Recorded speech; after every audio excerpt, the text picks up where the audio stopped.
Rescue teams have finally reached the wreckage of the plane that went missing on Tuesday evening. We now head straight to the Western Hotel here in Nairobi, where relatives of the 10 people believed to have been on board that ill-fated flight are still converged.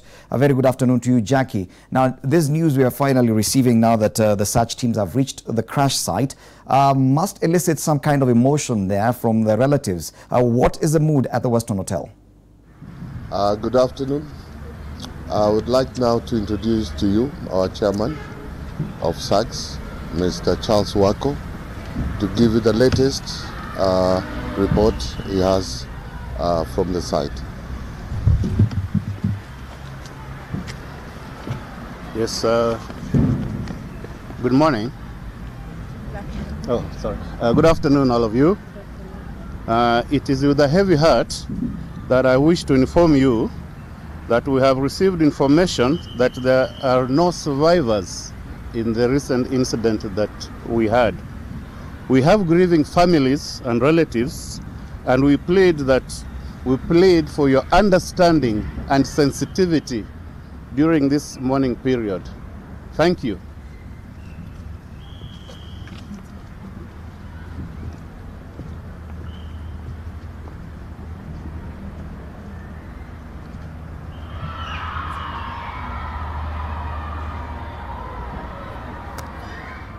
Yes, officials there of the SACS airline, SACS airline, giving a very short, brief message. And yes, they've confirmed that there have been no survivors from the plane that went down on Tuesday evening. I repeat again, there have been no survivors, and this is according to officials from the SACS airline. We now join by our reporter Jackie Maribe live from the Western Hotel. Jackie, this news has just come in right now. It must be heavy on the relatives who are hoping that there could be some life to be found. Yet, what else can you tell us from there? Freddie, this news has literally just been broken to the families who are inside the hotel in one of the rooms.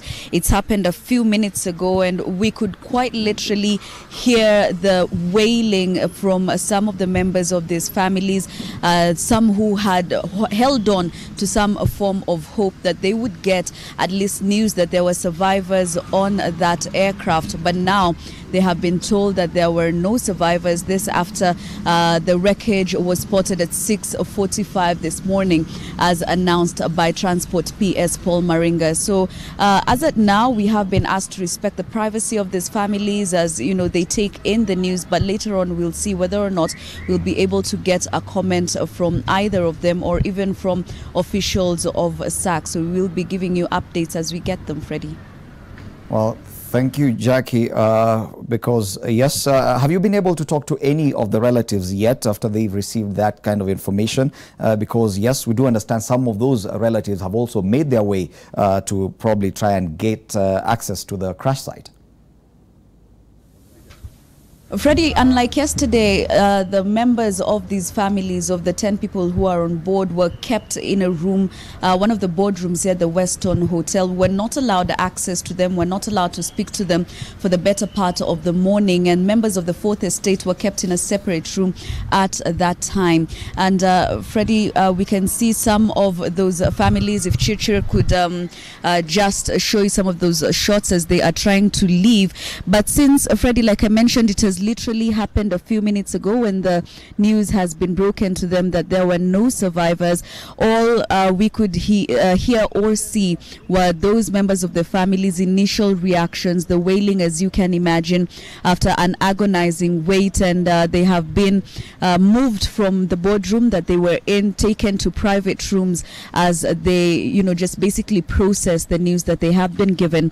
And that is the confirmation that there were no survivors aboard that aircraft, or rather when the wreckage was spotted early this morning, Freddie. Jackie, thank you for that update from the Western Hotel. Very heart-wrenching news there that there are no survivors from that flight that went down in the vast Aberdares ranges on Tuesday evening. Let's now get an update from Hassan Mugambi all the way in Naivasha. Hassan, yes, we do have the latest news, and that search teams have finally arrived at the site, and that they've confirmed that there are no survivors from that plane crash. What else can you tell us from there? Well, Fred, it is on a very different footing that I am coming to you here, not even because of those survivors, not even because of there are no survivors in that particular plane crash incident. We were headed to that rescue center of the Kenya Wildlife Service in Naivasha, but then again, the road, as you can see right now, it is very poor in as far as visibility is concerned. The poor visibility has caused several accidents along the Nairobi-Nakuru highway, and the most recent is this Nissan here. As you can see right now, rescue operations have just been concluded. There are people who are trapped inside it, and we have witnessed, locals coming out and trying to get them out. And luckily, everyone has survived. No one has been injured fatally, so to speak.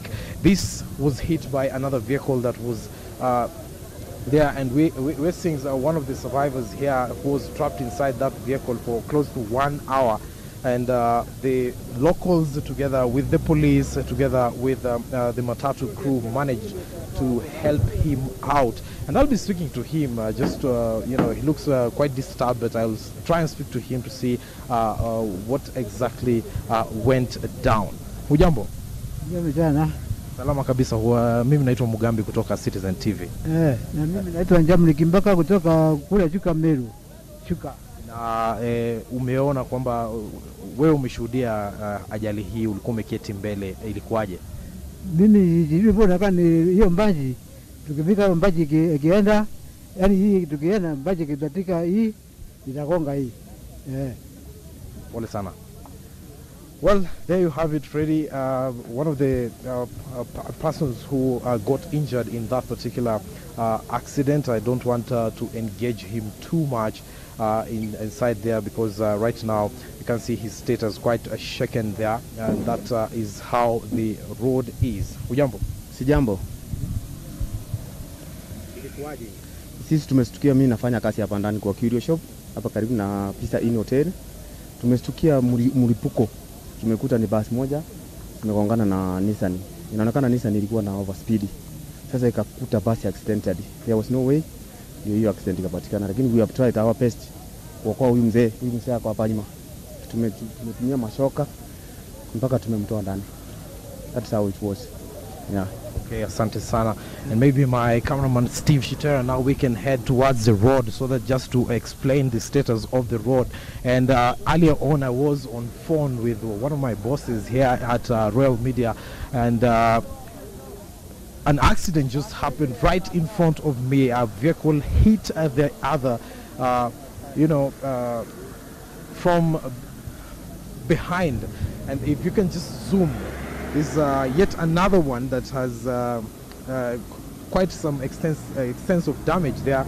And if we can walk towards it right now, is that we can see how the fog has actually come down here in this area, and the kind of speed that the vehicles are moving in is an almost zero speed, so to speak, apart from those that are used so to speak, in this road.